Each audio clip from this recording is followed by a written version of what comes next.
সারা দেশে চলছে এখন শারদীয় দুর্গোৎসব। সে উৎসবে বিভিন্ন মণ্ডপ বিভিন্ন আদলে সাজানো হলেও চাঁদপুরের পুরানবাজার দাসপাড়া পূজা মণ্ডপটি ভিন্ন আঙ্গিকে সাজানো হয়েছে। পুরো মণ্ডপটি ছিল ইলিশে ভরপুর, অর্থাৎ ইলিশ যে জাতীয় মাছ এবং জাতীয় সম্পদ, এবং মানুষ যে এখন ইলিশের প্রতি একটা তিক্ত অভিজ্ঞতা তৈরি হয়েছে, দাম বৃদ্ধি এবং ইলিশের যে স্বল্পতা, সেটিকে আসলে দূর করার জন্য মূলত এই মণ্ডপটি সাজানো হয়েছে। ইলিশ যেহেতু আমাদের জাতীয় সম্পদ, জাতীয় মাছ, এবং ইলিশের প্রতি মানুষের যে একটা দরদ আছে, তবে ইলিশ কিন্তু এখন মানুষ খুব সহজে খেতে পারছে না, অর্থাৎ ইলিশের সর্বোচ্চ দাম।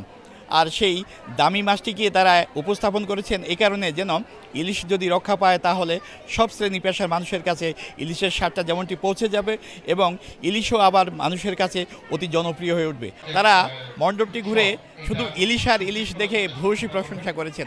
তারা বলেছেন ইলিশ নিয়ে এ ধরনের একটি আয়োজন সত্যি ব্যতিক্রম, আর তার যদি হয় পুজো মণ্ডপে তাহলে তো কথাই নেই। তারা বলেছেন ইলিশ জাতীয় সম্পদ, জাতীয় মাছ, এটি রক্ষা করতে হবে। তার জন্য মণ্ডপটি যেভাবে সাজানো হয়েছে এর জন্য পূজারীরা আয়োজকদের সাধুবাদ জানিয়েছেন। আর আয়োজকরা বলেছেন আসলে বিভিন্ন সময় নানা ধরনের কনসেপ্ট নিয়ে, অর্থাৎ এক এক সময় এক একটা থিম নিয়ে তারা এই মণ্ডপটি সাজিয়ে থাকেন।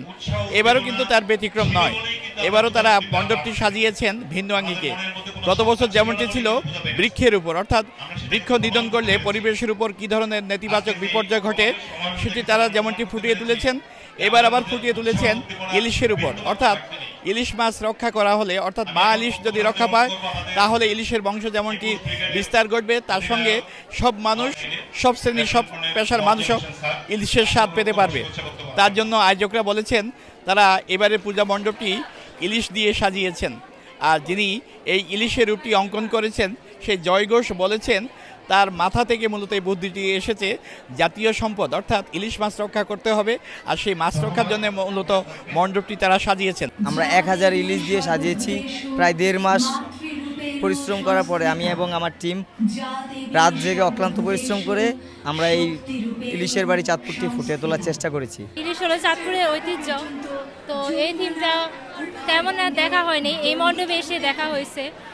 আর সত্যি খুব ইউনিক একটা জিনিস, এরকম মানে সাজানো এরকম কখনো হয় নাই, এই ফার্স্ট টাইম, মানে আনকমন, সবচাইতে একটু আলাদা আর ভালো লাগছে। ভালো লাগছে, মানে আনকমন জিনিস এরকম পূজা মণ্ডপে আমরা দেখি না। ইলিশের মণ্ডপটা দেখে খুব সুন্দর লাগছে, ভালো লাগছে। আর আমাদের চাঁদপুরের মধ্যে এই মণ্ডপটা অনেক একটু আনকমন লাগতেছে আর কি। মাইলি ধরলে যে জেল হয় এবং পরিবহন বিক্রি করা যে নিষেধ, এর উপরই আমরা এখানে বিভিন্ন দৃশ্যমান কিছু ছবি আমরা দেখিয়েছি, যাতে এই যারা দর্শনার্থী এখানে আসে অন্তত পূজা দেখে এই থিমটা এবং এই আয়োজনটা যাতে উপলব্ধি করে যে হ্যাঁ এটা একটা বাস্তবমুখী এবং দেশের প্রেক্ষাপট অনুযায়ী করা হয়েছে। এবার সনাতন ধর্মের যারা আছেন তারা যেন অত্যন্ত স্বাচ্ছন্দ্যে পূজা তাদের প্রার্থনা করতে পারে, কারণ এটা তাদের জন্য একটা ইম্পর্টেন্ট পূজা। সেজন্য আমাদের নেতা তারেক রহমানের নির্দেশনা আমরা পালন করার জন্য সকল পূজা মণ্ডপে আমরা দেখতেছি। এই যে শারদীয় দুর্গা উৎসব হয়েছে সেইখানে তারা যে থিমটা ফুটিয়ে তুলেছে, এর ফলে আমাদের যে ইলিশ সম্পদ, এই ইলিশ সম্পদ রক্ষার্থে একটা গুরুত্বপূর্ণ ভূমিকা রাখবে। এখানে যারা পূজারীরা আসে তারা পূজা করতে আসে, তারা আরাধনা করতে আসে, কিন্তু সমাজকেও তারা একটা বার্তা নিয়ে গেল যে আমাদের ইলিশকে রক্ষা করতে হবে।